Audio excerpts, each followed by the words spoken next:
Welcome into the Illini Inquirer Podcast. It is Jeremy Werner, Joey Wagner. Welcome to a new week. I got to apologize a little bit. We've been too busy. Haven't had an updated podcast since Wednesday. We had a pretty good run there of Big Ten Media Days content, of basketball, football stuff there.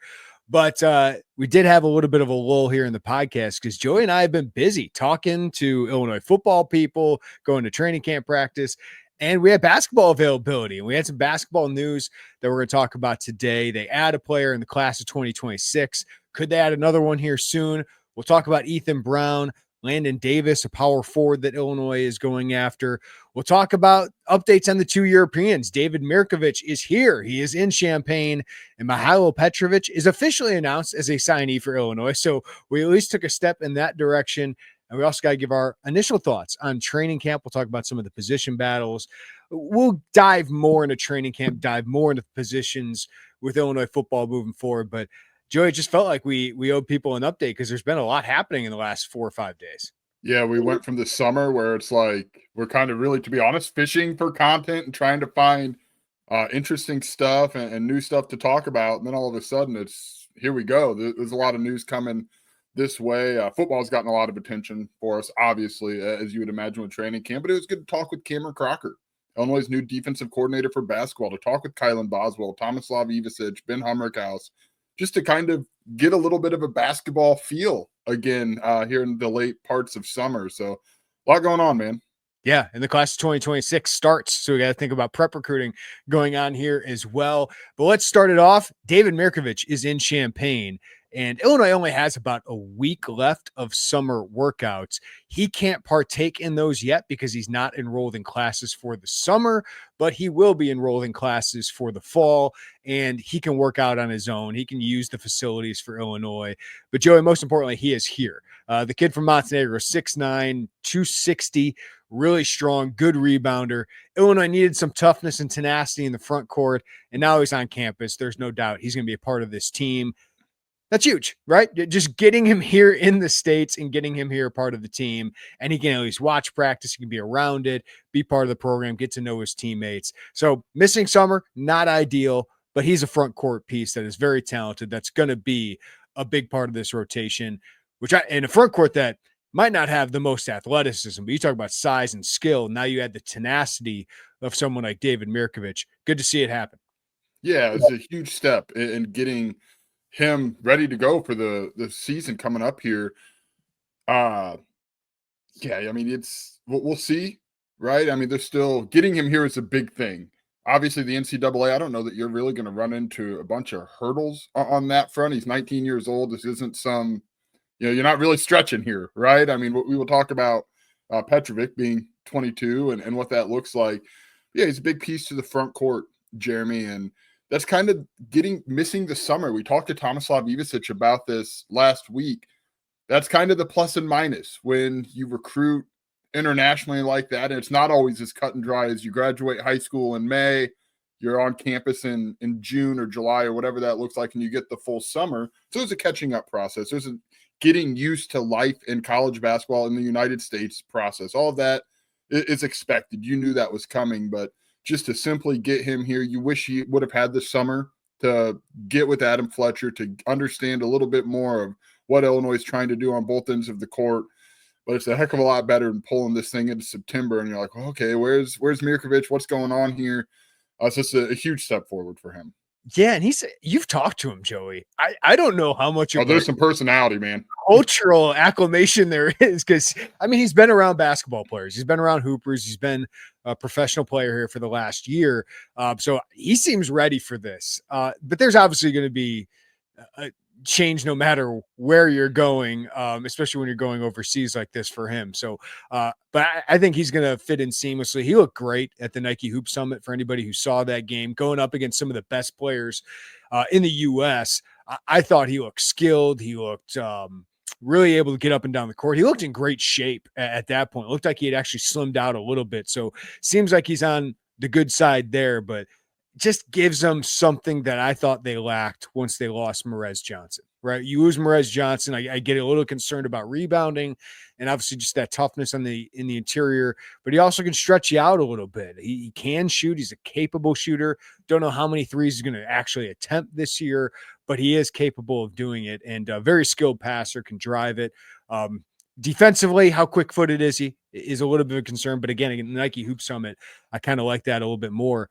But even bigger news was that Illinois actually announced Mihailo Petrovic, because Petrovic is going to be one of the most important players on this team.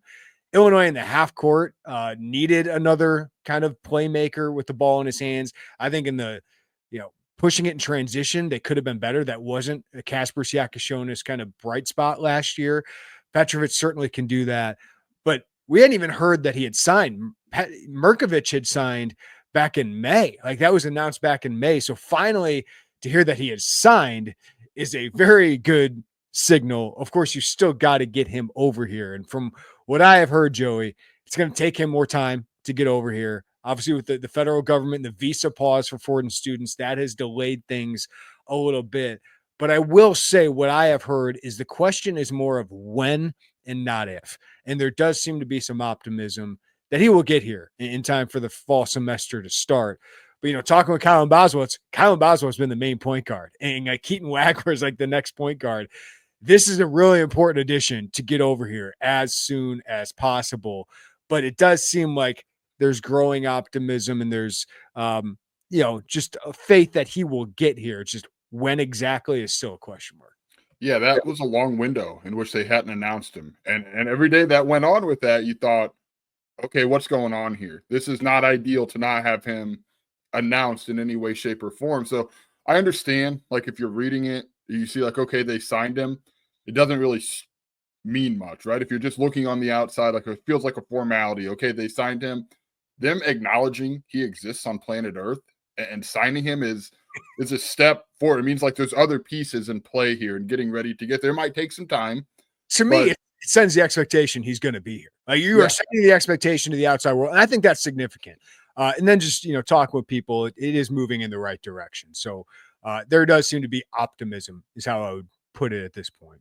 Yeah, absolutely. And you mentioned he's a big piece to this. And, when we were talking about doing this pod, it was kind of some of the takeaways from media availability with the basketball players last week. And you mentioned it a little bit too.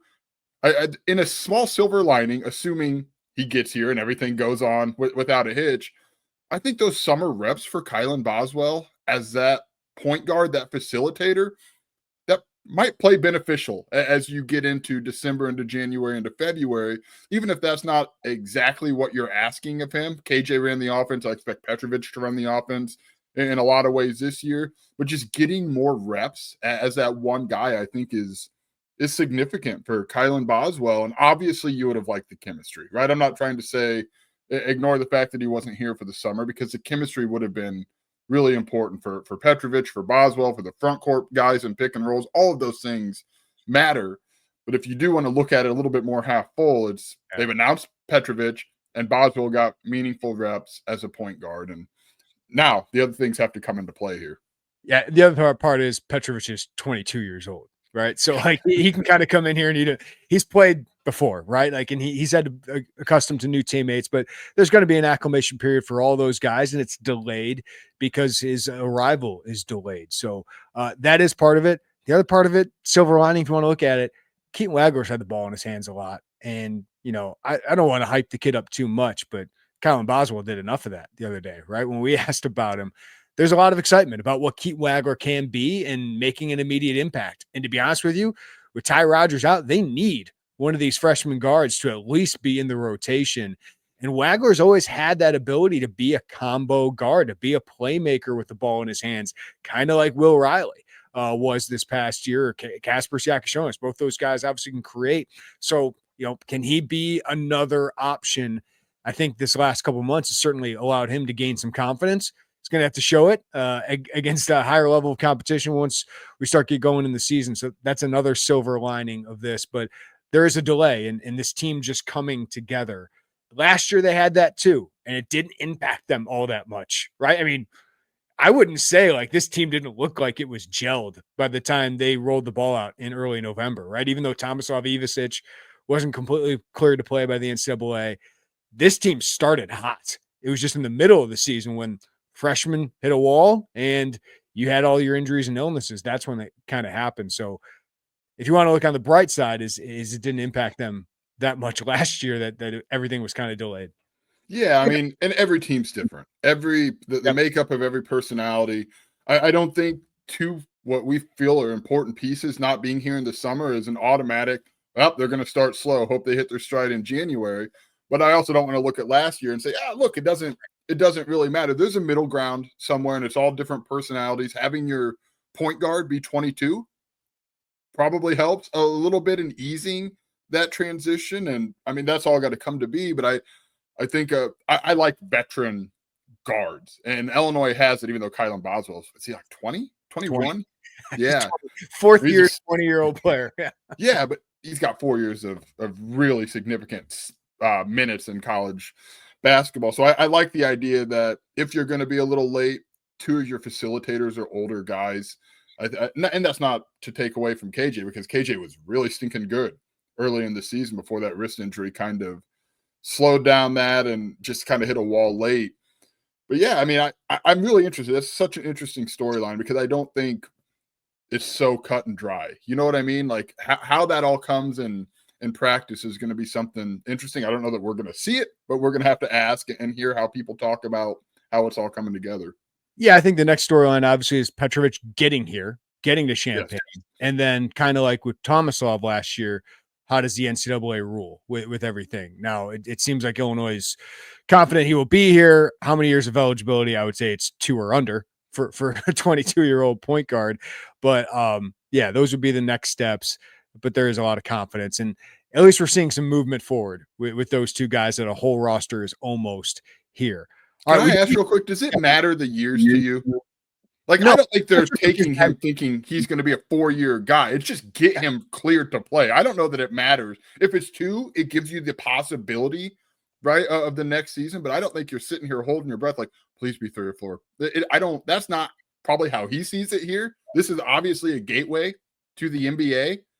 So it's just a matter of getting him NCAA cleared and available. And if anything else is a bonus after that.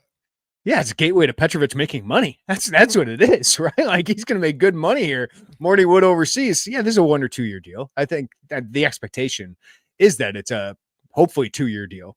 But if it's 1, I mean, that's kind of what Illinois knew it was signing up for. So, no, I agree with that. Everything's kind of a 1-year deal in 2025, isn't it? It's a great point.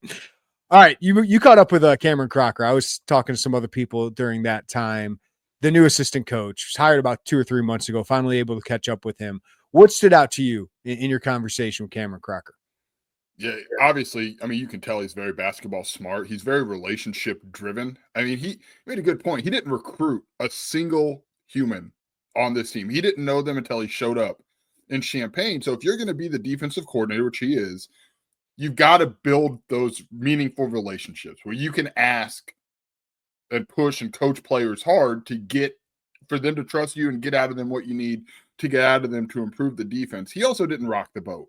Like if you wanted to hear Camryn Crocker stand in front of cameras and say, we're scrapping it all, we're doing something totally different, this is not how I see things, that's not how he's going to be. That doesn't mean he doesn't have ideas that are meaningful. And Illinois brought him in clearly to have meaningful ideas to fix the defense. He just wasn't going to stand up at the end of July in his first media and start reinventing the wheel of the Illinois defense. I just don't want people telling the rest of the world what exactly he was going to run defensively, right? Correct. So if you listen to him or read the story and you think, okay, what are they going to do? I wondered the same. But also you have to understand that that's just probably not how it's going to go at the end of July in terms of what he's going to say. It's about getting to know him, understanding that he's a big defensive effort, guys. And you put the scheme around that, and you've got to build that relationship with Kylan Boswell if he's going to be the head of the snake, as we've seen him be defensively. And you've got to build that with the Ivisic twins if they're going to be those rim protectors in the post. It's a gradual process. I mean, I think that's kind of the thing in college athletics that kind of gets overlooked, right? Or in NFL too, or professional sports too, that you don't just come in, like there's got to be a trust. It takes a little bit of time. That's what the summer is for, is taking that time, building, understanding, And then when that fall comes and you're in those fall practices getting ready, then you ramp it up. And I don't expect really still for Illinois to come out and say everything they're going to do defensively, because there's really no sense in Illinois doing that. You probably won't see it until their first high major game, if you want to be honest about it. Right. And I was impressed with Camryn Crocker's ability to communicate. That's number one. I thought he stood in front of us and was good, right? He's an engaging personality. You can see how that would translate. I think he understands what his role is here. I'm just really interested because I'm glad Brad Underwood went and got another voice, somebody outside, right? I thought they needed another outside voice, especially on the defensive end. But I also think there's some recruiting ties out west that make some sense with Camryn Crocker. If Illinois wants to continue to expand this brand. But I'm just really interested to see how that all works out. But, initial impressions seem positive. I can see why Brad Underwood liked him, but there are no ties to Camryn Crocker in this staff. So he's a completely new outside voice. And if I'm an Illini fan, I like that my 62-year-old coach is still not stubborn. It's one thing with Brad Underwood, you can't really say. I know people say that defensively because he doesn't want to run a zone. A lot of coaches don't like to run zone, but he is tweaking things, right? And he's always tweaking, adjusting to what they need. Offense certainly has been the priority, and I don't think they're running from that. I think he thinks that is the best path to winning, but they do need to get, I think, a little bit more versatile, have some change-ups defensively. And like you said, I think we'll figure that out during the season, what Camryn Crocker is doing. But it seems like Brad Underwood is empowering him. Like, he names him defensive coordinator right away, gives him some power to do that. But Cam's got to figure out his roster, and we don't even have the whole roster here. So I think fall practice is where they're all going to settle on all those things. Yeah, to that point, I agree with you. Brad Underwood didn't hire Cam Crocker to be a yes man and be an extension of what he wants. There's obviously things that Brad Underwood believes in defensively. And for as willing as he is to listen and approach it and have new ideas, there are fundamental beliefs he has in his program that I don't know that you're going to get those to change in a really significant way. But obviously, he found Cam Crocker's voice to be meaningful, his ideas to be meaningful, and he wants to empower him to use that voice and to implement those ideas. And if you're Cam Crocker, again, it takes time and understanding of your roster and what works and how to get the most out of them. I know this isn't the most fun for fans who want to hear us say, "Oh, they're going to play X, Y, or Z defense," but it's 1-3-1. Yeah, I don't think that's happening. I just saw someone on the board say, "How about a triangle and 2?" It's like, have you met Brad Underwood? Like, that's just not. Yeah. Well, it'll be interesting to see what kind of that change up is. But I think we would agree with the roster that Brad Underwood has built here. Cam is a little bit limited, right? Yeah, like, there's going to build it with offense in mind. Yeah. Yeah, I mean, that's the thing. Like, this isn't where you're recruiting defensive guys that you hope, like Sincere Harris, right? And I'm not trying to crap on the kid, but he was a guy who was more of a defensive player, and you hope you could get 6 to 8 points out of him on average over the course of a season. This is a team that is very much being built with offense in mind. And to Brad Underwood's credit, he more or less said that in the spring.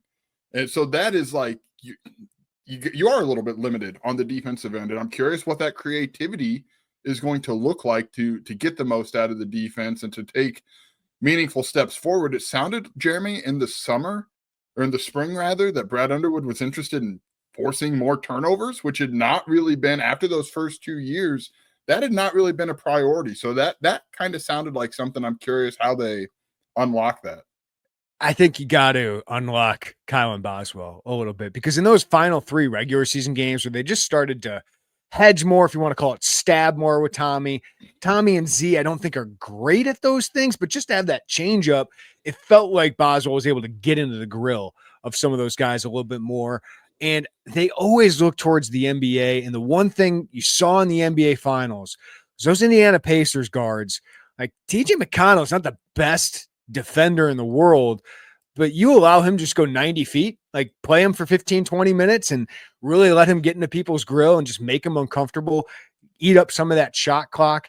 All of a sudden turnovers happen. And they were able to force the Oklahoma City Thunder, the best ball possession team, the team that turned it over the least, into a lot of uncharacteristic turnovers, and they almost beat the Thunder in the final. So they took a lot from the Celtics and those teams offensively. Now I'm wondering if they watched that NBA, and I know they did, like, what do they take from that? And when you have guards like Boswell and Petravic, who I think will have great conditioning, it's just you don't have a lot of depth there. Brandon Lee, can he play some defense that way? That's why I get concerned about his depth in the backcourt with no Ty Rodgers. But I just wonder if that's something they look into more is some more full court pressure or 3/4 court pressure or something like that. Yeah, make guys uncomfortable, right? I think that's something that at times they didn't do enough of last season, and it's why it's kind of the running. I don't want to call it a joke, but because fans don't joke about it, but guys, if they get comfortable, they can go off for kind of career nights against Illinois. So don't let them get comfortable in those situations, and I'm fascinated to see how they do it. All right, quickly, any takeaways from the players when we caught up with them? No, I mean, I just had a couple notes written down, and it's not really earth-shattering. Kylan Boswell clearly is the voice on this team, especially with Ty Rodgers out at this moment. This is Kylan Boswell's team, and I think he's understanding how to lead and how to be that primary voice. I think he's confident in who he is now, what he is for this team, that he is that guy. I also think Tomislav is that guy too. Like, I don't think we should overlook his leadership and his aura of toughness. Like, there's some crap to Tomislav Ivisic now. And I think with him adding the strength, you wrote about that. He's up to 260 now. He's playing probably at 235 late in the season, 240, something like that. I'm really excited to see what Tomislav Ivisic is in year 2. I think he's got a major leap. I think he's an NBA player. So I just don't think we should overlook that he's that guy too. Yeah, look, I know we talk a lot about Adam Fletcher. Tomislav Ivisic is fully all in on everything Adam Fletcher says, everything he tells him to do from a weight, from a nutrition, from a sleep standpoint. I mean, he said, when I had mono last year, he ate chicken Alfredo with me every single day. And I think that's kind of one of the things with Adam Fletcher is he's going to be right there doing it alongside the guys that he asks of. And that's something that clearly Tomislav Ivisic really related to and resonated with. And he told his brother about it, right? Mm-hmm. And he said, hey, trust everything he says. So I think when you talk about him putting on strength, putting on weight, that is tied to the absolute trust he has in Adam Fletcher and what that vision is for him. The other quick thing I wanted to bring up, we talked about Kylan being kind of the point guard this summer. He brought up his 3-point shooting. Yep. And that was something I was really curious how he was going to approach that with us. And he said he dug into it. There were some mechanical things he wanted to work on. Some of it was just straight up confidence. You start kind of getting in that rut and it's kind of snowballs on you a little bit. But I think if he can get that back in whatever fashion that looks like, better than last year, and you pair that with clearly a willingness, a comfort in driving to the rim and trying to get fouls and trying to put pressure on the rim with his defense, that's a pretty good guard, Jeremy. You add what he did last year, especially late in the season, like his ability to get to the free throw line, he never did that at Arizona. What he did do at Arizona is he hit 38% of his threes. Last year, he shot 24.5.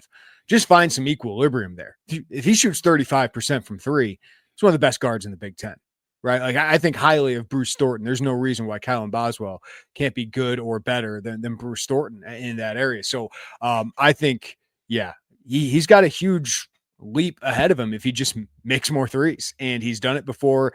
He said, yeah, his feet were too narrow at times last year. He said his shot was off a little bit, is just mechanics. And he went and reworked that with a bunch of reps. But both him and Ben Humrichous mention what Michael Tulip often says.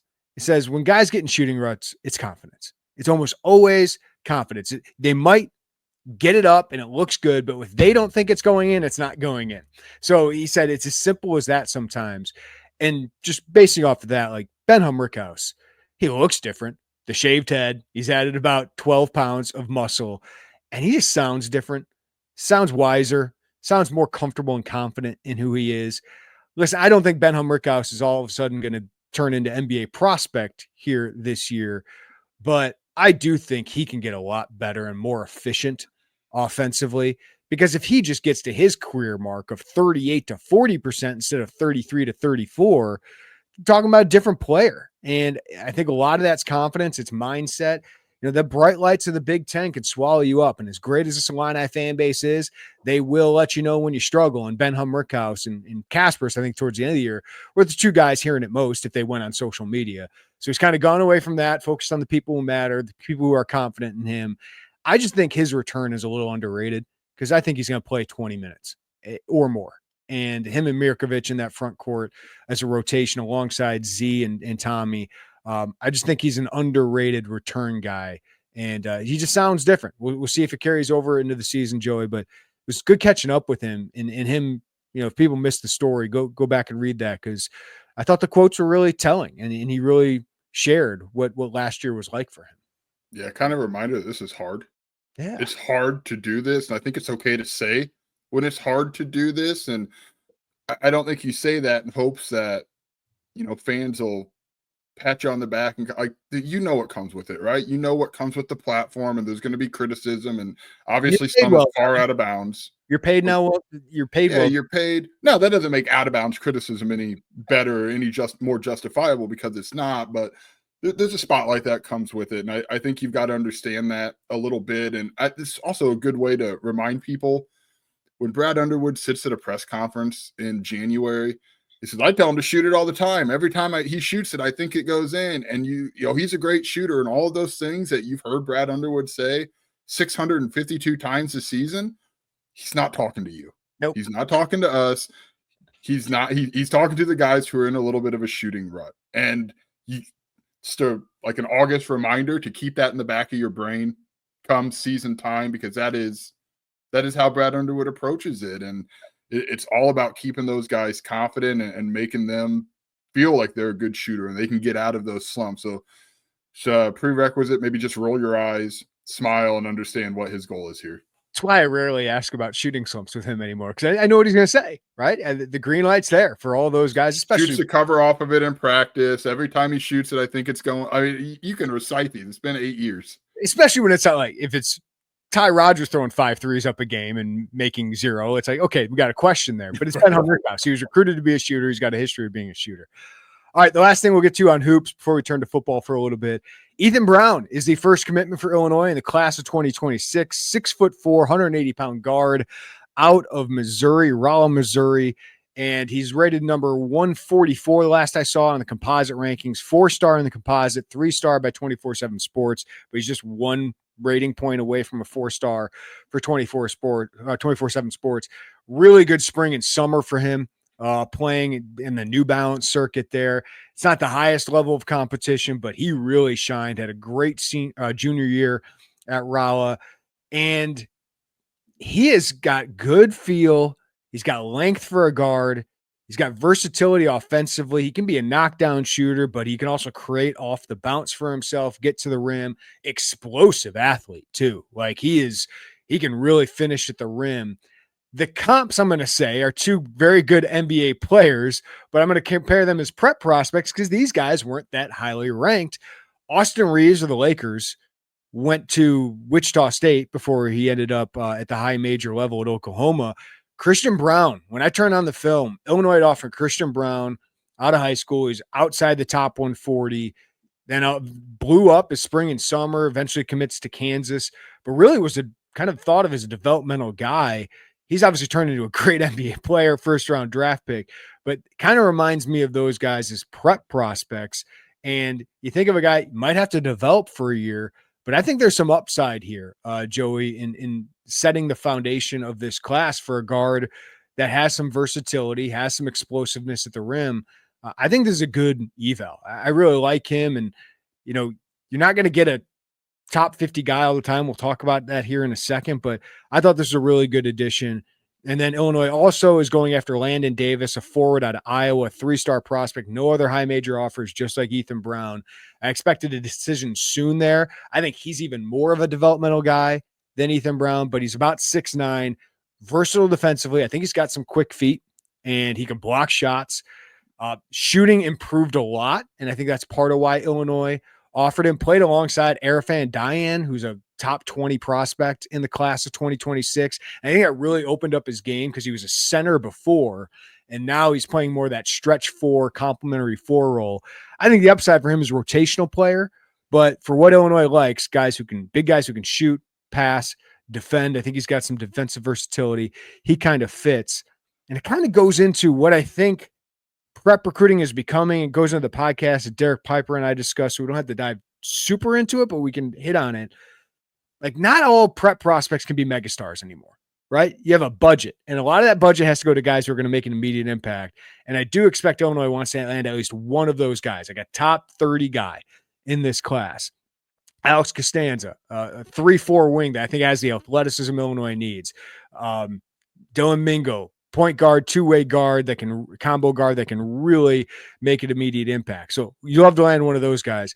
You also need guys to fill out a roster, Joey, that will maybe be here for a couple of years and will develop. I think that's what Ethan Brown will be. You never know who's going to stay, of course, long-term, but I think he's bought into that process. And if Illinois lands Landon Davis, I think he would be something similar. Yeah, I think what you see Illinois has done in the last couple recruiting cycles is you get some of those foundational guys early. You build a class with guys who you think have skills that you can develop, and they believe in themselves as a developmental program. And in this day and age, probably relatively cost effective, right? So you feel, I don't want to call it just filling out the roster, because in the case of Ethan Brown, we're talking about a composite 4-star and someone who likely will, I would imagine if he's that close now, you can see him ending up as a 4-star on 24/7 Sports. So I don't, just saying developmental for him probably is a little underselling, because he's a really talented kid. So, we're going to talk football here, kind of a tweener, right? We talk about tweeners at certain positions.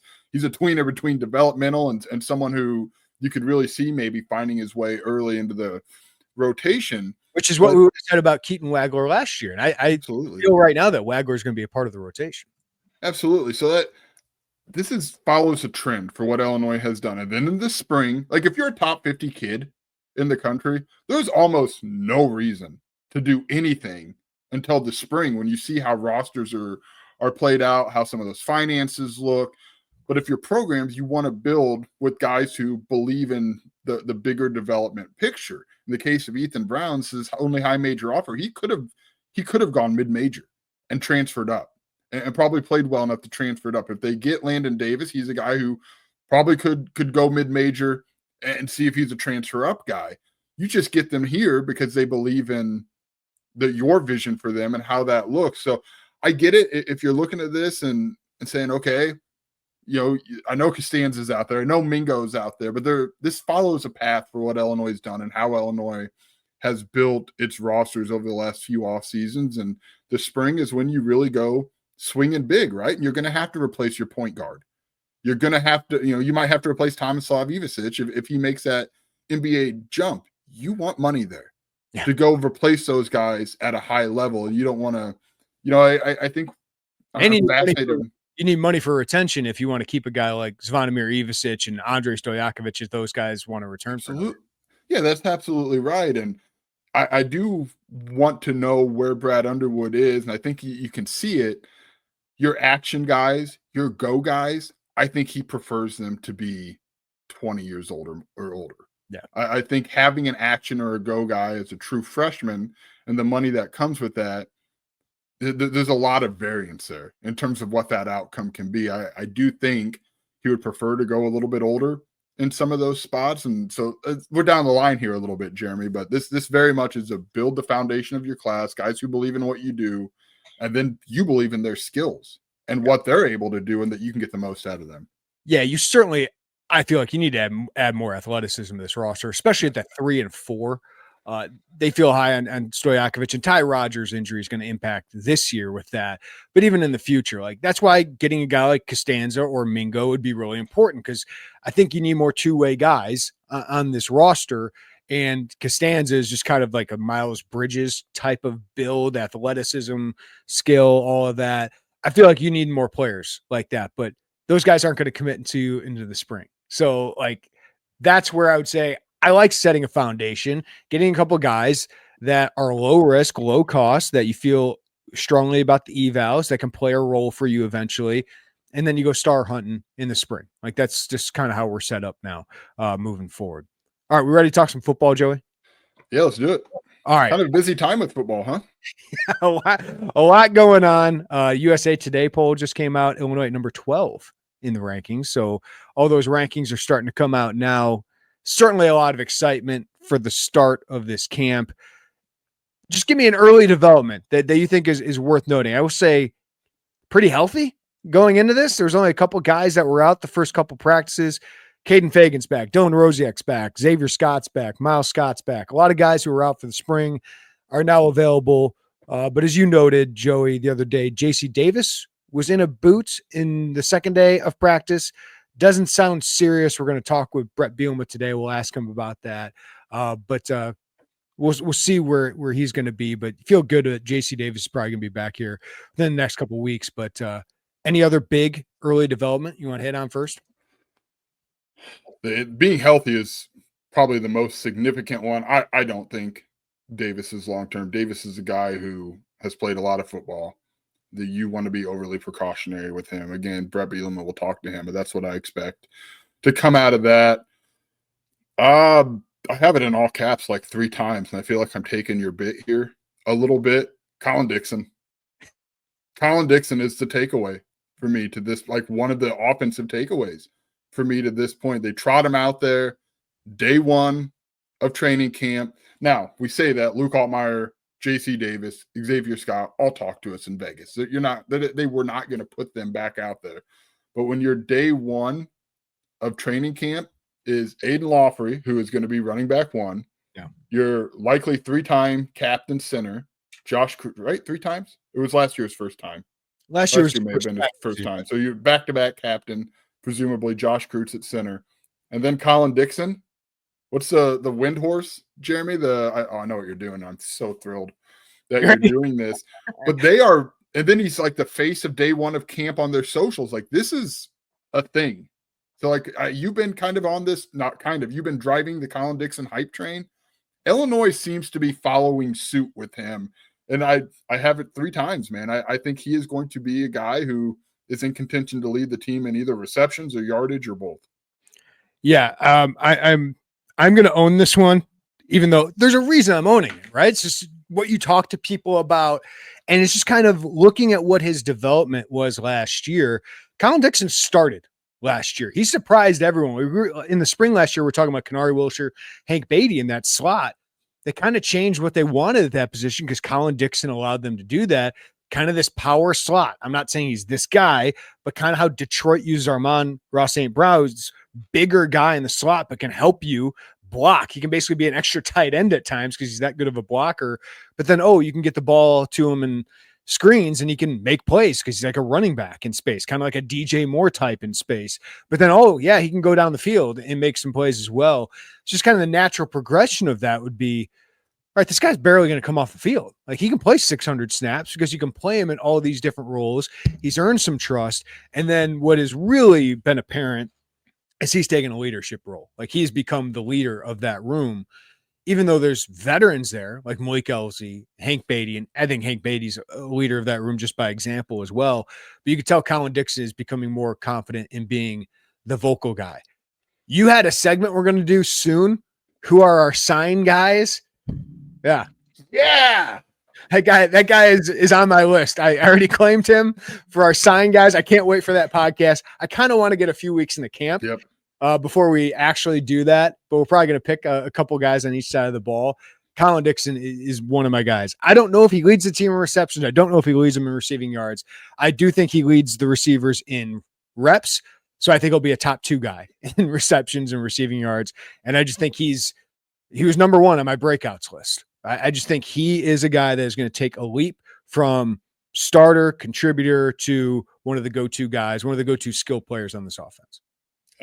100%. I'm right there with you. I do think, he's got some positional versatility too. And I think you could see him kick to the outside. We talked about that, right? He could be your outside guy. Hank Beatty in the slot, could Hudson Clement play in the slot. He's a guy, we'll talk about him, Jeremy, later on in another segment here on this pod. But Dixon's versatility is something that is going to help lead the team in reps, right? It's going to help keep him on the field because he can do multiple things. We also talked with Aiden Lawfrey. I am really interested in what he does. How do you build on the end of last season, which was really, really good? And I'm glad Thad Ward mentioned it. Northwestern gets all the attention it should. He had an absolutely enormous day. Josh McCray was awesome in the Citrus Bowl. Aiden Lawfer is pretty darn good too in the Citrus Bowl. The yards weren't there. Those breakaway runs that he had against Northwestern weren't there. I think he had 67, 68 yards against South Carolina, but he made defenders miss. And that is the thing with him, that he can do well and then use that speed. He had a season high 4 forced missed tackles against South Carolina. So even though those breakaways weren't there, he was doing what they want him to do, is make those defenders miss, pick up some of those yards. I am really interested in how he carries that this year and how that split works with Caden Fagan, who they are clearly very excited about, and they have been since they met him. I wrote it. Khalil Valentine. I wrote it for today. It'll be up after practice today. Don't you always notice that, like, as many running backs as Brett Bielema has had, great running backs that have gone on to the NFL, been first-round picks, second-round picks, there's still just a level of, like, youthful excitement he gets about talking about Caden Fagan. Like, the other day, he's like, Caden Fagan, well, he looks the way he looks. You could tell he is so excited still about the potential of Caden Fagan, who has been good when he's played. He's only just played 14 games. But, like, if he can just stay healthy, there is star potential in that guy. Like, Brett Bielema is so excited about what could be if he just stays healthy, because there's just not a lot of guys that look like him, 6'3", 250, and have the explosiveness of him, right? The 20 miles per hour club or whatever. We saw that against Minnesota, right? A couple years ago when he was a freshman. Last year, I thought his vision, the second and third games of the year, were not very good. Then I thought he was really coming into his own, and then he gets that freak injury with the hip. But I think both those running backs have the potential to be, 1,000-yard from scrimmage backs. It's just they have to stay on the field the entire year. I'm glad you mentioned his youthfulness when he talks about Caden Fagan. Anyone who watches Parks and Rec will understand. I like to picture it's like 10 o'clock.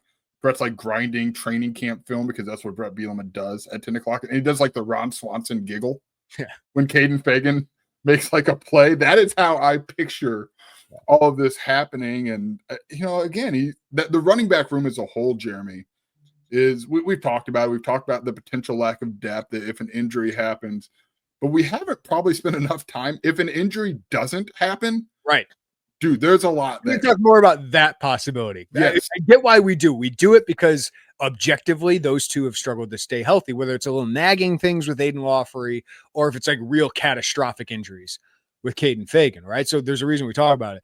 But if they do stay healthy, that's a heck of a group.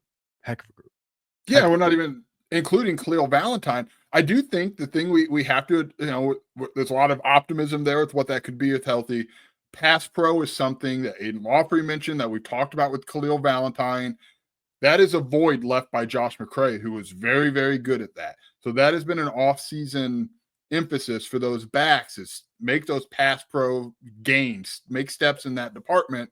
And then I think all of them can be threats out of the backfield. So I don't want to overhype it, because you got to get through training camp. But if those guys are healthy, there is really a lot of talent in that room. I don't think it's accidental. Brett Bielema continues to bring up some of the running back rooms of his past. I think some of those are fairly lofty in terms of what those guys ended up being. But obviously, there's a lot of belief in what that room can be. And I don't think it's just training camp, everyone's the best player to walk type of belief. I think there's a lot of value and belief in what they have. Yeah, the two things I'll miss about Josh McCray, the vision, especially near the goal line, being able to power through, but I just thought he had great vision everywhere. And then the pass blocking. He was the best pass blocker by far of that group. And you better believe that helped Illinois win some games last year with some of the downfield throws that Luke Altmaier made off into Pat Bryant. Quick note, Ethan Hampton, second string quarterback. I would expect that to stay. I know Brett Bielema was excited about Carson Boyd. I think the experience of Ethan Hampton is going to give him the leg up here, but they are excited about Boyd, and they're going to allow Boyd to try and push Ethan Hampton. But Barry Lunny raved about him leading into camp. I would just say this. We have a lot of questions. The two most intriguing positions on offense and maybe on the team are wide receiver and tight end. wide receiver, there's talent there, man.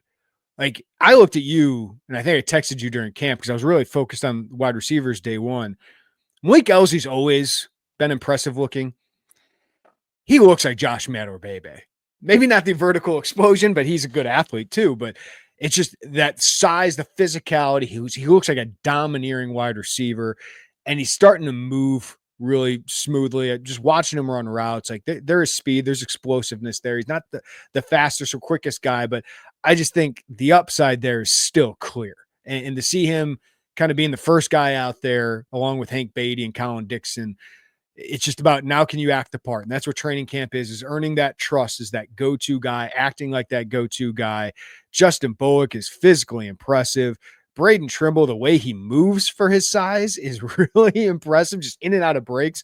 Like Bullock, he takes some time to get going and move and cut, but it's just the straight line speed, the huge catch radius. He's like 6'5", is really intriguing. But Braden Trimble, like 6'2", just so quick in and out of his breaks. I expect he's going to maybe need some time before he makes a big impact, but boy, he's an exciting player. And then you add obviously Colin Dixon and those guys. Like the wide receivers, the talent is there, Joey. Tight end group just looks different, doesn't it? Yeah. How big they are. Cole Russ, 6'5", 260 pounds. Christian Abney, they have listed at 6'6". I didn't think he was 6'6". They got him listed at 6'6", 250. Davin Stoffel, 6'6", 260. You can add Tanner Hollinger in there. This was a short group last year with Tanner Arkin, who's like 6'3", great player, great blocker. Carson Goda's like 6'2", right? Like, so they just gotten bigger. We'll have to see how all those guys play, but it's certainly a different dynamic in that room with bigger, longer targets and guys that you hope would have more extension as blockers too. Yeah, I agree. I want to make a real quick point about Braden Trimble, if I could. Yeah. Let me get to the right season here. We've talked a lot about him and his ability to impact this team. If he does, I think it might be more of like a Caden Fagan freshman year where you don't come out week one and it's like, holy crap, Braden Trimble, even though Western Illinois would seemingly put in a position to have that. But it might be one of those slow builds. Remember Caden Fagan, that second game at Kansas, late in the game when it was out of hand, started getting going. Trimble could be a guy that might take till the fourth or fifth game to just get everything and the magnitude of it all. But if he makes an impact, I think it could be after that. And some of that will also depend on how that wide receiver room shakes out and who really steps into it. Hudson Clement is a guy that, spring ball sounds like it was kind of stop and start for him with some injuries. Sounds like it's been a good start to fall camp for him. So how do you build on that? Today's the first day of pads. I think that'll be an interesting kind of development as that keeps going. But the talent's there, the production's there. You've seen all of that. You've got to build a rapport with Luke Altmaier in pretty short order. And I think that is significant. I would imagine Luke Altmaier, to your point about Malik Elsie, was he working with the Gunners on special teams? I didn't see that. Let's watch for that tonight because he had been largely like a return guy. He is massive. And I remember seeing a flock of white jerseys, which is defense, and then Malik. And I'm like, why is he here? And in retrospect, as I put this back together, I'm wondering if I don't think you're going to see Malik Elsie actually do that in the course of a game, but he's physical. And I think if you're trying to that though, oh yeah, and you try to enhance that physicality a little bit. Tight end room is it's changed, it's evolved. Barry Lunny kind of likened it to the wide receiver room, where maybe there's not a lot of returning production. Tanner Arkin obviously is that, but there's talent there, and there's guys who are going to need to step up into some of those roles. Cole Rusk is front of mind, right, because of what they brought him in here to do and what he brings to complement. He's a really, really great compliment to Tanner Arkin. I mean, as good as you can get in terms of their skill set. But yeah, you look at Davin Stoffel, he got some good buzz out of spring practices. You look at Christian Abney, still raw. He's still a guy who was a quarterback in high school, but physically, you look at him and you see it. You understand how some of those physical gifts could translate to the tight end position. You just got to see it all come together. So really interesting positions on both fronts, Jeremy, just because there is a little bit of unknown, or probably those two positions offensively for sure, probably the most unknown but talented positions. Yeah, those are kind of the positions I was locked in on the first practice. Let's talk a little bit about the other position battles. Right guard, you got Brandon Henderson going up against Brandon Hansen. You wrote your training camp position battles. I think you had Brandon Henderson about 75-80% chance to win that job. I would agree with that. Just the experience he has. He's played for 2 seasons, right? Now it's just about him taking it to the next level, being consistent, because consistency was lacking last year with him, but you expect that in a first-time starter. But they are encouraged about Brandon Hansen, big, physical, road grader potential. I think Henderson's the better athlete of that group. I do find it interesting that they are locking in Brandon Henderson into that right guard role. Like, that is all he's basically practicing at. When in years past, he was practicing center, tackle, guard. Now Bart Miller has him really focused on that role. So I would have Henderson as the lead guy there, but I would expect Hansen to play no matter what. But he is going to have the chance to push Henderson. Yeah, I would pretty comfortably handicap Henderson as a starter going into this. It's a right guard battle, and I wonder how much of that is a real battle and how much of it is just to simply push the consistency out of Henderson and give Hansen a path like, hey, it's really not all that far off for you, and to keep him ready in case of an injury, right? Because he is the 6th man, and regardless of what happens injury-wise, short of probably left tackle, you'd probably move some stuff around to get Hansen in there. If J.C. Davis went down for any meaningful time, you would probably see Aiden Knappich. Yeah. As much as Illinois prefers to redshirt him, I'd have to imagine. Added 20 pounds, by the way, and something I'll write about today. We can dive more into it in the offensive line primer. They actually have offensive tackles on this roster. Like, there's not like stretches where you got to move a guard, I think, to tackle. Like, what they did in the offseason, development of guys like Saphir Stewart, they actually have some offensive tackle bodies, which is exciting because those are really hard to find. Yeah, I agree. And that was one of the things early on in their prep recruiting and in their roster building. It was, boy, they got a lot of guard and center, but who do you think is going to play tackle? And you're starting to see, it was that Saphir Stewart class where you could see a few tackles possibly emerge. Who else was in that? Amlin was Hansen. Yeah. Amlin. Was Amlin in that one? Maybe. I don't remember. I think he may have been before. But you started to see tackle bodies. And then obviously you get in the portal with the Knappichs. You get in the portal with J.C. Davis, with Melvin Priestley. And all of a sudden you have viable tackle options. And I think that's something that's been lacking from this team. It's why in 2023 they had to scramble mode, right? You had to move Zy Crishley. You had to move Isaiah Adams. So that's starting to finally emerge. Nose tackle competition, intense as it always is. You kind of trust Terrence Jameson to find these guys. They're really encouraged by Kurt Neal in the spring ball. A little undersized, but he's got Big Ten experience at Wisconsin. I wouldn't overlook Angelo McCollum, who seems to really have risen during the spring and going into his second year. And one of Joey's guys, Jeremiah Warren, is back practicing. I love that competition. You're going to need 2 or 3 of those guys to rep at that position regardless. But you talked with Terrence Jameson the other day about nose tackle. And then defensive line, I do think outside of James Thompson, like, you got Carter Hewitt and Tommy Wadurajaye kind of competing for a role. Pat Farrell is a name that's gotten mentioned a few times as well, so I don't want to overlook him either. Yeah, nose tackle is really interesting. Kurt Neal's obviously got the Big Ten experience with Wisconsin, but McCollum's name just keeps coming up, right? And Jeremiah Warren is a guy that they have been excited about for a while. Your single-digit number theory also holds true with him moving down to number 8. He's got versatility, though. And I think I wanted to be clear when I asked Terrence Jameson if he had that he does, and he obviously does. He was with the nose tackles in one of the portions they split off in practice the other day. I would imagine those 3, Warren, McCollum, and Kurt Neal, are the 3 guys really, really competing for that spot. But I think Warren could also play rotational snaps at both of those end positions. James Thompson, lock it in. Yeah. I don't know that Illinois is going to scream his names from the mountaintops in training camp. Terrence Jameson was a little bit subdued about him, not in a way that I think there's been a step back. I just think they're going to let that one kind of manifest on the field, but lock him in. He's a starter. He's a leader. That is very much Dennis Briggs-esque in terms of what he brings. Maybe we'll see what production looks like, but from a leadership standpoint, from an experience standpoint. And if he's not one of your best players, you got some issues up front. Right? They need an impactful disruptor up front. Dennis Briggs was that. T-Rod Edwards was that. And this team still wasn't great at stopping the run, right? So like they need somebody to draw some defenses to, away from Gabe Backus, or to take advantage of the one-on-one matchups you get when you have a guy like Gabe Backus, who again is on the freaks list, and as he should be, trimmed down Gabe Backus, which I found fascinating, because this was a guy that they were bulking up. You thought, could there be some defensive line going into last year with the questions on the defensive line?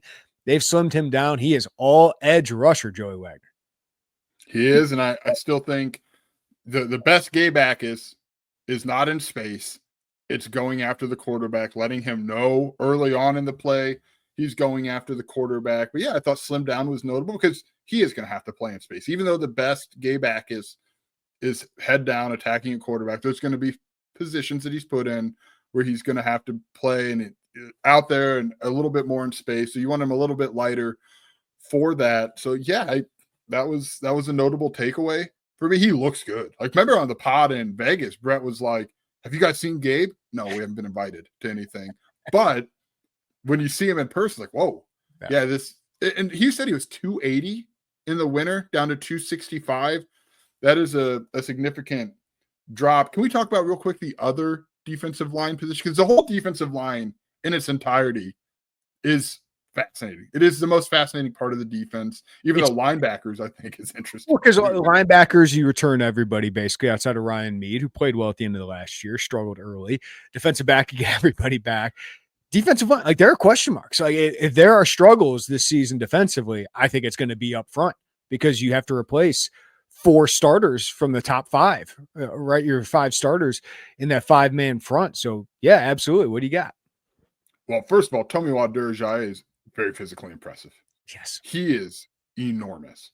Absolutely enormous. I will say, I saw Carter Hewitt. That's what I focused on Saturday night, Jeremy. He is really bulked up. He looks like a guy who's been around college football for a while. Obviously, he's making a significant jump to FBS, to the Big Ten. So that other spot, is it going to be Tomislav Durjai? Is it going to be Carter Hewitt? Is it going to be Pat Farrell? Is it going to be, could Jeremiah Warren be in that conversation? I don't know how that's going to shake up. We've talked about nose. I don't have any questions about James Thompson's role at the other one, but I do feel like it is a little bit of an open battle for that other defensive line spot. Can I bring up this too? When we talk about just what these guys physically look like, they're getting a lot longer at that 4-eye technique, right? They're starting to look like NFL 5 techniques, which are guys that are over the tackles.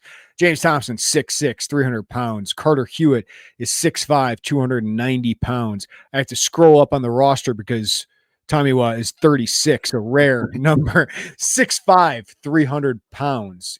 Pat Farrell was like one of the longer defensive linemen in this group for a while. He's got some length to him. Eli Conan, coming from Bemidji State, probably a year away, but like, he is really, really long. So, Alex Bray was kind of a tweener in that role. Like, Keith Randolph even wasn't he was longer arms wise, but he's like 6'3" probably. So they are getting bigger at that position. They're adding more length there, which I think is really important for the run game. When you extend, right, they're getting stronger at that position, which is key to doing all that as well. So it's just one thing I've noticed. Yeah, and we've talked about pass rush and the value of that, but they've got to get better at stopping the run. That was a problem for them a year ago. They've got to get better at that. And you would think getting some older guys, that was a question we had, right? Especially when they went to some of those still developing second string guys, younger guys. We thought they could get pushed around a little bit on the line, and they did. So now you got some older guys. You've got guys another year in your system. That's got to be a step forward that Illinois takes. And can they take it? We'll see. All right, last thing I want to throw at you, 2 of the more interesting players that I don't know if a lot of fans are thinking about because they're veterans who've been around a little bit. I'm going to throw 2 names at you, and you can discuss why they're interesting. Linebacker Kanena Odeluga and safety Matt Grosetić. Go. Those were the top 2 on my list too. Kanena Odeluga is a guy that his pass rush win rate, that I know you talked about it in the position primer, is really good. He generates a ton of pressure as that kind of tweener linebacker. Is he an edge? Is he an inside linebacker? He does a little bit of both. When he's been healthy, and I think we have to look at the first part of last season as still coming back from, what was a fairly catastrophic injury at Iowa, ankle injury, if I'm not mistaken, when he's been healthy, he's been really productive. Archie McDaniel the other day talked about him kind of like getting more versatile as not just a pass rush guy, but a guy who can play weak side linebacker. Like he would be our front runner, I think, in our opinions, to win that weak side linebacker job that Ryan Mead had a year ago. If he can do that a little bit more, he has got everything you want, right? He's strong. He can move pretty well. He's experienced.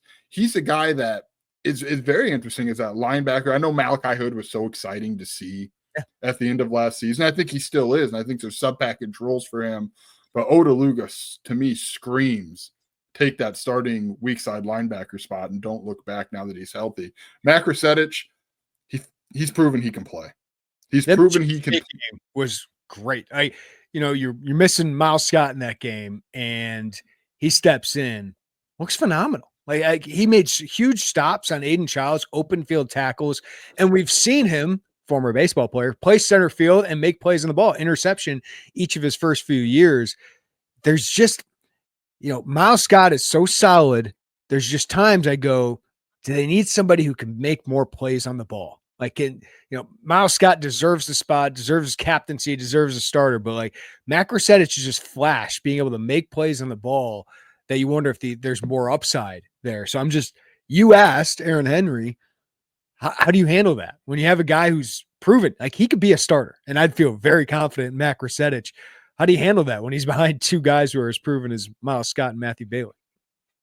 Good problem to have, right? Better than not having another safety to put back there, but he clearly can. We knew he could make plays on the ball. We've seen that. If you'll remember the interception that he had a year ago, I'm drawing a blank against who in particular, it was a great break on the ball. He read that so well. Glad you mentioned Aiden Childs, because it's not just he's some ball hawking playmaker. He's clearly willing to be physical, willing to go be a problem in the run game.